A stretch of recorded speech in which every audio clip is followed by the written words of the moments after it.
The term police has its origin in multiple languages across the globe. The term police is Greek for city, and the origins of the United States police force got its origins from the United Kingdom. The original English police were tasked with guarding the king and keeping the monarchy safe. The United States police force grew larger and larger, which was shocking since most people didn't like the police at all.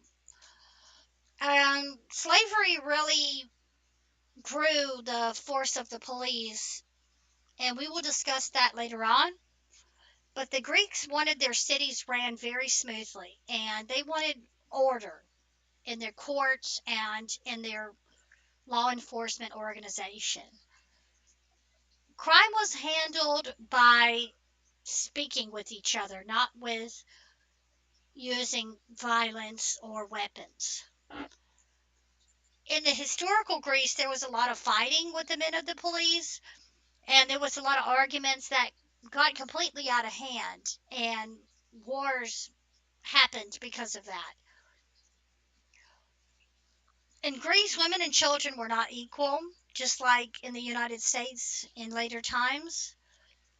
In the United Kingdom, it was really the king's responsibility to be the judge and jury of arguments within the men in the villages. And men have always been dominant in society, and they were the owners of the slaves, women, and children of the town. And this practice traveled really throughout history, and families passed this information on. And in 1769, William Blackstone argued that the king, as paterfamilias of the nation, direct the public police. This was in Commentaries of the Law of England. Exercising the means by which the individuals of the state, like members of a well-governed family, are bound to conform their general behavior to the rules of propriety, good neighborhood, and good manners, and to be decent, industrious, and inoffensive, and in their respective stations. The police have always been known as the law of the land. Nothing has changed there. And the policymakers under the king. The United States and the United Kingdom have both seen a lot of fighting for equal treatment under the law. And equal rights are wanted everywhere you go. And it seems that this is a universal language that everyone speaks in society. In 1066, the office of the constable was created in the United Kingdom. The constable was the personal law enforcement official for the king and kept the houses and villages safe. With the advent of the Magna Carta, we saw the constable's responsibilities become even greater, and it is in the Magna Carta that the job description of the constable even exists in the first place. The 1182 Assize of Arms stated that all men should have access to weapons for their personal usage. This access to weapons was, of course, subject to the man's rank in the military and how much he had in terms of financial assets. The United Kingdom police force finds its origins in the ancient laws. It was here that we saw the creation of the office of the sheriff or shire reeve. The sheriff was noted for their watchmen and law-keeping abilities under King Alfred the Great. The Statute of Winchester laid the groundwork for the way that policing should go until about the 19th century. Then we saw that robberies, larceny-type crimes were on the increase at this time, and this statute worked to, quote, abate the felons and made sure that proper apprehensions were made and done in a timely fashion. It was recommended that everyone work together within the community to keep the law and order. Since 1352, the constables have been present in British courts and have kept the order within the courtroom. In 1749, Henry Fielding created the Bow Street Runners, and by 1780, his brother John Fielding had created the original police station, which included paid policemen. John Fielding worked with this police force and shaped them into great officers. In 1825, the Statute of Winchester stated how many constables there should be. And he said that there should be about 2 for every 100 people. Constables have also worked to make sure that the streets were safe, the passageways were safe for the English. In 1583, Constable William Lombard published the first policy and procedures manual for law enforcement. It was not until about 1730 that constables began to be paid to be watchmen and worked especially at night. In the town, it was decided that there would be less formal arrangements to be there to keep the watch, and they didn't need a dedicated constable in place to do the job. There were very important subjects that brought about change to the police force in the 19th century, and those were called urbanization and industrialization. With these changes, a better state of living came about for Western Europeans, and factories were looking to increase production and thus needed better workers that could both be dependable and sober when they were working. With these changes came an increase in criminal activities throughout Britain. There needed to be a new way of conducting police work. Crime needed to be prevented and dealt with, and order needed to be maintained. An increase in crime came again when food riots started to become commonplace. The British Army, who were once known for helping keep law and order, were now becoming really lax on their jobs, and people just stopped listening in the first place when they were given orders. In 1822, the Tories, who were England's predominant power, were looking for new ways to combat crime. They looked to Sir Robert Peel and named him as British Prime Minister. Therefore, he was tasked with creating a modern police force to combat this new crime wave. Sir Robert Peel found that the people of Britain were not happy about having a police force, and they felt that it posed a threat to their general freedom. And they felt that having this in place would make the city stricter and stricter. And it was already too strict, they felt. Robert Peel found that his attempts to create this new police force in Britain was a failure from the get-go, and he had several years of problems with regards to creating this new police force. He found success in 1829 and was able to get full support of Parliament, and then he set his sights on reforming the Metropolitan Police of London instead of trying to change the police force for the entire country of Britain. He submitted a bill to Parliament, and this bill, which was pretty vague, was called an Act for Improving the Police in and near the Metropolis. Parliament did pass this bill, called the Metropolitan Police Act of 1829. This new police force maintained that their main goal was to prevent crime, specifying that the principal object to be obtained is the prevention of crime. The security of person and property will then be better protected, and detection of crime and punishment by the offender will be ameliorated. With the creation of this act came the call for the Home Security to hire two police commissioners to lead this new police force. These two men were tasked with hiring enough strong and capable constables. Peel chose a former military colonel, Charles Rowan, as one commissioner and a barrister, Richard Mayne, as the other. Using current crime data, each division had a commander called a superintendent. Each superintendent had a force of 4 inspectors, 16 sergeants, and 165 constables. Thus, London's Metropolitan Police immediately consisted of nearly 3,000 officers. They decided to use uniforms on their constables so that they would be easily recognized, and they only had a short baton and a rattle for raising an alarm. The choice of a blue coat and a baton was a calculated decision meant to clearly distinguish the police from the British military. Each constable was also to wear his own identifying number on his collar, where it could be easily seen as the basis for creating the boundaries. London was split into 17 divisions. The London police were not well liked in the city, and people were becoming really angry when it came to feeling like the police were controlling their every move. And they didn't want their horse and buggies controlled, especially because they had wealth and privilege, and they thought that they were above having someone control them. Those in high society would order their staff to physically beat up the officers or to run them over with their horse and buggy. The judges and the juries were powerless over these people who turned to the police, and there were often false accusations thrown at the police, and there were frivolous lawsuits because people thought that they were wrongfully targeted for prosecution by the police. The two commissioners, Rowan and Maine, fearing that public hostility might kill off the police force, moved to fight it. The Bobbies were continually told to be respectful yet firm when dealing with the public. Citizens were invited to lodge complaints if their officers were truly unprofessional. This policy of creating public support gradually worked as the police became more moderate in their conduct. Public hostility also declined. Robert Peel and the British powers that he knew said that it was really important to gain the support and trust of the English police. He made revisions to his original proposal and worked on decreasing the use of force because if the people worked together and trusted the police, you think force would not even be necessary. They wouldn't need any weapons, they wouldn't need any sort of fighting against the people. The police force of London was a poorly paid job, and the turnover rates were really high. People did not want to work for hardly nothing.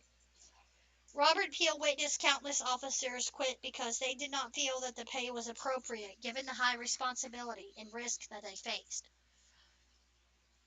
So it's only appropriate that a well-designed and maintained police force in England spread to the United States. Word got around that law and order was going on in Britain, and the United States wanted a piece of that.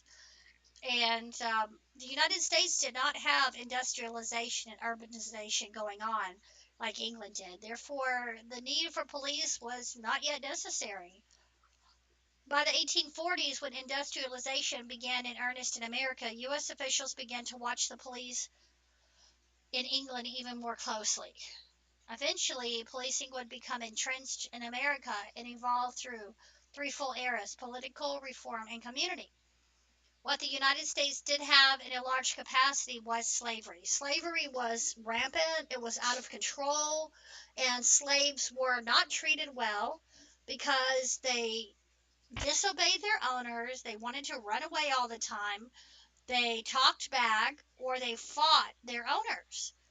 And that's when the first police forces started. And this was in Boston and New York City. And by the late 19th century, all major American cities had a police force. In the southern states, policing began a little differently because of slave patrols, and the death of black men at the hands of law enforcement in the United States was not common like we see today. The police as we know it had its origins in the slave patrols, like we said before, and the first formal slave patrol was created in the Carolina colonies in 1704. Slave patrols had three primary functions: to chase down, apprehend, and return their owners their runaway slaves, to provide a form of organized terror to deter slavery revolts, and to maintain a form of discipline for slave workers who were subject to summary justice outside of the law if they violated any plantation rules. Because of Jim Crow laws, slaves were controlled in rigorous manners as they worked on farms even if the slaves had been freed. The powers that be still attempted to deny them any freedoms that they earned after the Emancipation Proclamation by Abraham Lincoln, of course, in 1863. In South Carolina, slave patrols had carte blanche to enter the homes of anyone, regardless of whether they were black or white, Hispanic, whatever, and they wanted to see if they were harboring slaves or runaways inside their house. And the first policemen of the United States existed just to capture slaves and keep those who were insolent in line. Slave patrols often worked in combination with local militias, and although generally small in size, were well armed and often visited plantations where they were allowed to beat the slaves who were violating the codes. The slaves knew that they were deemed as property. A man named Dred Scott tried to sue the United States because he wanted fair treatment and to be treated free under the law. But in 1857, the Supreme Court ruled that he and his wife would never be free and that they are not anything but property, and he might as well forget the whole thing. As cities throughout the United States grew, That's when the need for a police force grew. And in the United States, informal methods of policing were used, but they wanted a more formal way now. So as the country grew and lawlessness became the norm, the constable was not as effective as he once was. New York City was the first city to move towards an improvement in policing in the United States. So the police reform movement really began in 1836 in New York, and the mayor was looking for a new police organization that could deal with the civil disarray that was going on. The city council denied the mayor's request, saying that instead citizens should simply aid one another in combating crime. It was not until 1841, when Mary Cecilia Roberts was brutally murdered, that the police force in the United States took on a more politicized method. And in New York, they didn't wear any uniforms like England did. And in New York, there wasn't enough coverage, and a simple badge was all that was used to identify them as police officers. And the United States police officers were concerned if they should use force, they should wear a uniform, or if they should be armed. That's about it. And it's only it's only customary that the United States and the United Kingdom have a similar police force, but they do have some differences as well. And in the United States, we see a lot of brutality, a lot of crimes against black people with regards to the police. They are often unnecessarily targeted. So are Hispanic people. And the United Kingdom focuses more on peaceful methods. And they don't really use weapons in the United Kingdom. Now, the monarchy's guards do use weapons, and only certain police officers carry weapons. But weapons are not common like we see in the United States, because in the United States, all of our officers use weapons. That's just part of the uniform. And in the United Kingdom, there are 43 territorial police forces. And in the United States, there are about 18,000 federal, state, county, and local agencies. Each agency has varying legal and geographical jurisdictions, ranging from single officer police departments to those with more than 30,000 officers. The decentralized, fragmented, and local nature of law enforcement in the United States makes it challenging to accurately count the number of agencies and police officers. In recent times, we have begun to hear more about gun violence. And in the United States, we love our guns. We have the Second Amendment, and most people will cite the Second Amendment as a reason why they need their guns, especially in the South. And as of 2022, there were no federal laws banning semi-automatic assault weapons, military-style 50 caliber rifles, handguns, or large capacity magazines. There was also no federal requirement for those purchasing a gun to have any firearm safety training. And there was a federal prohibition on assault weapons and on large capacity magazines between 1994 and 2004, but Congress allowed these restrictions to expire. In the United States, the laws on gun ownership are far more different. The British people have very few guns, and in the wake of the incident known as the Hungerford Massacre, England introduced the Firearms Amendment, which expanded the list of banned weapons, including certain semi-automatic rifles, and increased registration programs for other weapons. The British police offered a buyback program in which citizens could turn in their old or unused guns, and was especially beneficial for preventing further gun violence in the country. Because of the fact that not all officers in the United Kingdom carry weapons, they are unlike the United States in that there are so few officer-related deaths. In the United States, we see a lot more unarmed citizens being killed or injured, and the police being involved. The FBI recorded 407 people shot in the act of justifiable homicide in 2018, which was a decline on previous years. But homicides rule justifiable do not capture every police killing. And the FBI's numbers are derided by many human rights groups and news organizations, which have collected far higher figures. The Washington Post counted 1,004 people fatally shot by police in 2019, for instance. And the dichotomy between the United States data on officer related deaths and England are staggering. By comparison, only 13 people in the UK died in or following police custody in the closest time period. And it has been said that far more black and Hispanic people are stopped and arrested than their white counterparts in both the United States and the United Kingdom. And stop and search powers were overhauled in 1984. This did not stop restraining people by police powers, and they conducted stops and searches and actually increased stop and searches. But it did require greater police accountability for the use of these powers in the form of recording their stops and searches, including ethnic data on those targeted.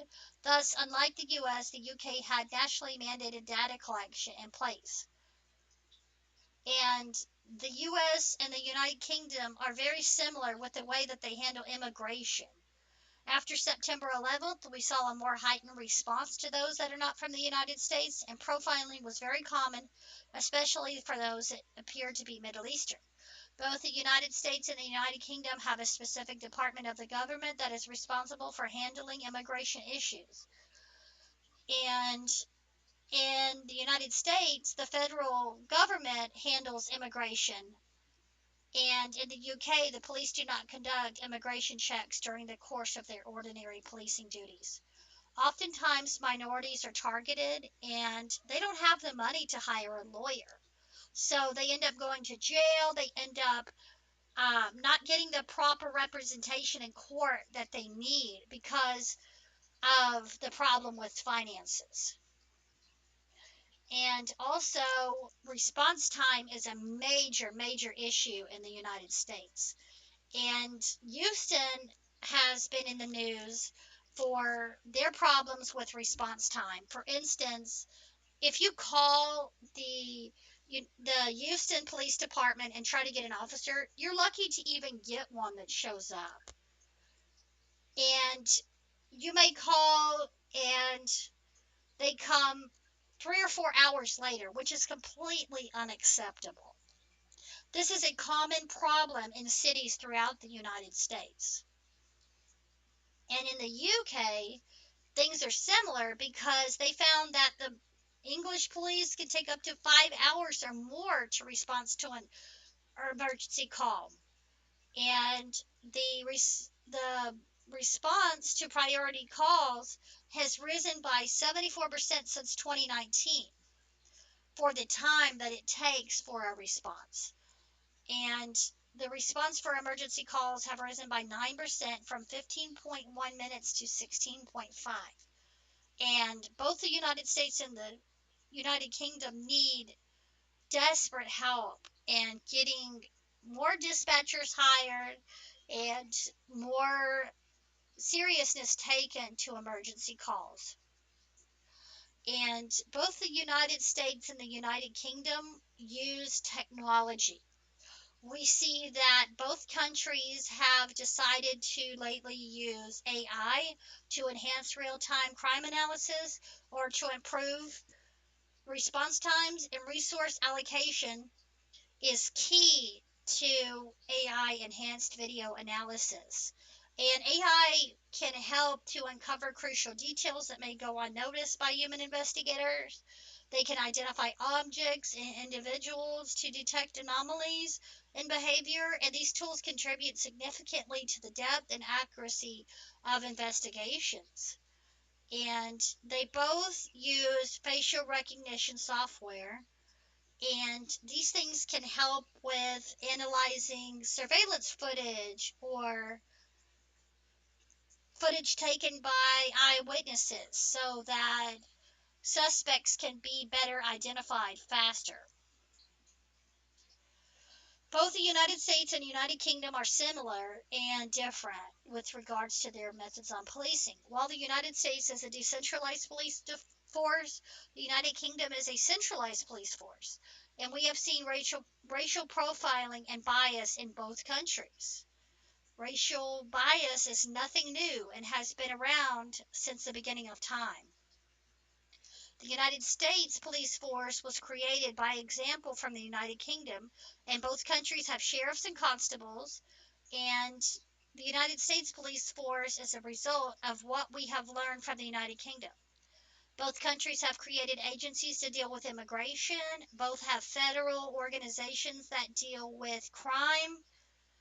And for instance, United Kingdom uses Scotland Yard. We use the FBI.